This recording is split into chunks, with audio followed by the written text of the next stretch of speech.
ಒಂದು ಸೆಕೆಂಡ್ ನಿಲ್ಲಿ ಸ್ಕ್ರಾಲ್ ಮಾಡಬೇಡಿ. ಈ ರೀಲ್ ನಿಮ್ಮ ಮುಂದೆ ಬಂದಿದೆ ಅಂದರೆ ಈ ಸಂದೇಶವು ನಿಮಗಾಗಿಯೇ ಇದೆ. ಏನಾಯ್ತು? ಬೇಸರವಾಗಿದೆಯಾ? ಜೀವನದಿಂದ ಸುಸ್ತಾಗಿ ಹೋಗಿದ್ದೀರಾ? ನಿರಾಶೆಗೊಂಡಿದ್ದೀರಾ? ಯಾವ ಕೆಲಸವೂ ಸರಿಯಾಗಿ ಆಗ್ತಿಲ್ವಾ? ಆಗ್ತಾ ಬಂದ ಕೆಲಸಗಳೆಲ್ಲ ಕೆಡ್ತಿವೆ. ನಾನು ಅರ್ಥ ಮಾಡ್ಕೊಳ್ಬಲ್ಲೆ, ಇದು ಕೆಟ್ಟ ಸಮಯ. ಆದರೆ ನಾನು ನಿಮಗೆ ಒಂದು ಮಾತು ಹೇಳಲು ಬಯಸ್ತೇನೆ. ಇದು ಇಂತಹ ಪರಿಸ್ಥಿತಿಗಳಿಂದ ಹೊರಬರಲು ನನ್ನ ಜೀವನದಲ್ಲಿ ನನಗೆ ತುಂಬ ಸಹಾಯ ಮಾಡಿದೆ.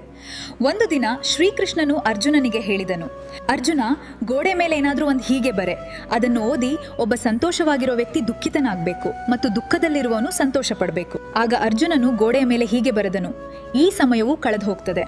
ಆದ್ರಿಂದ ನಿಮ್ಮ ಜೀವನದಲ್ಲಿ ಈಗ ಏನೇ ನಡೀತಿರ್ಲಿ, ನೀವು ಕಷ್ಟಪಡ್ತಿದ್ರು ಅದೆಲ್ಲವೂ ಕಳೆದು ಹೋಗ್ತದೆ. ಸ್ವಲ್ಪ ತಾಳ್ಮೆ ಇರಲಿ ಮತ್ತು ಭರವಸೆಯನ್ನ ಕೈ ಬಿಡಬೇಡಿ.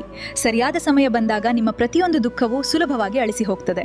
ಕೇವಲ ಸಮಯಕ್ಕಾಗಿ ಕಾಯಿರಿ, ನಿಮ್ಮ ಸಮಯವು ತುಂಬ ಬೇಗ ಬರಲಿದೆ. ವಿಡಿಯೋ ಇಷ್ಟ ಆಗಿದ್ರೆ ನಾನು ಫಾಲೋ ಮಾಡೋದನ್ನು ಮರಿಬೇಡಿ. ರಾಧೆ ರಾಧೆ.